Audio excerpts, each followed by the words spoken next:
Masih berikutnya, Kejaksaan Agung menetapkan suami artis Sandra Dewi, Harvey Muiz, sebagai tersangka baru pada kasus dugaan tindak pidana korupsi tata niaga komoditas timah wilayah izin usaha pertambangan PT Timah Terbuka. Kejaksaan Agung memastikan kasus korupsi timah yang sebabkan maksud kami kerugian ekologis mencapai 271 triliun rupiah tersebut tidak hanya berhenti pada tersangka Harvey Muiz.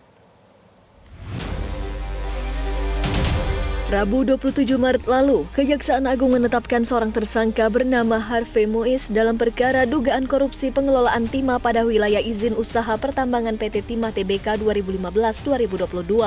Suami artis Sandra Dewi itu disangka menjadi perpanjangan tangan PT Revin Bangkatin RBT untuk mengakomodasi kegiatan penambangan timah ilegal.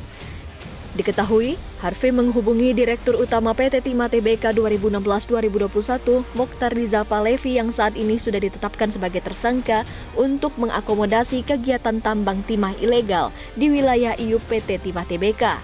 Setelah menyepakati kerjasama, Harvey menghubungi beberapa smelter untuk turut serta dalam memproses timah. Harvey pun meminta sejumlah smelter untuk menyetorkan keuntungan yang dikirim melalui PT Quantum Skyline Exchange, di mana manajer perusahaan tersebut adalah Crazy Rich Pantai Indah Kapuk, Helena Lim.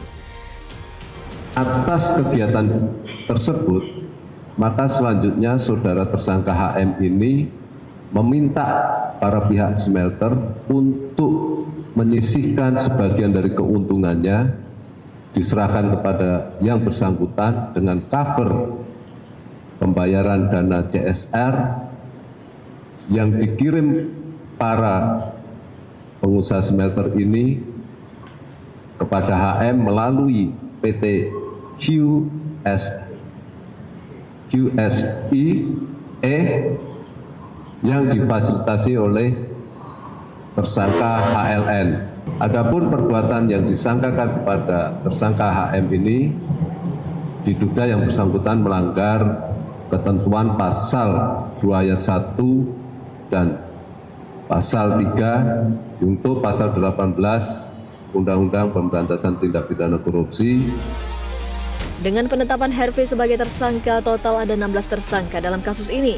Di antaranya, Direktur Utama PT Timah Tbk tahun 2016-2021, Direktur Keuangan PT Timah Tbk 2017-2018, dan pihak swasta Crazy Rich Pantai Indah Kapuk, Helena Lim. Kejaksaan Agung mencatat kerugian ekologis atas korupsi itu mencapai 271 triliun rupiah. Kejaksaan Agung menyebut kasus korupsi timah ini tidak hanya akan berhenti pada nama Harvey Muiz. Peluang tersangka baru pun bisa saja terjadi, mengingat sebelumnya Kejagung menyebut sejumlah nama pesohor tanah air turut dibidik atas kasus ini.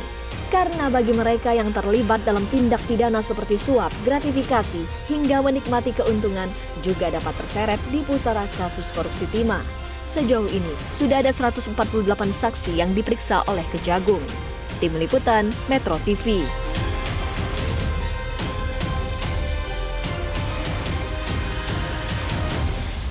Jelajahi cara baru mendapatkan informasi. Download Metro TV Extend sekarang.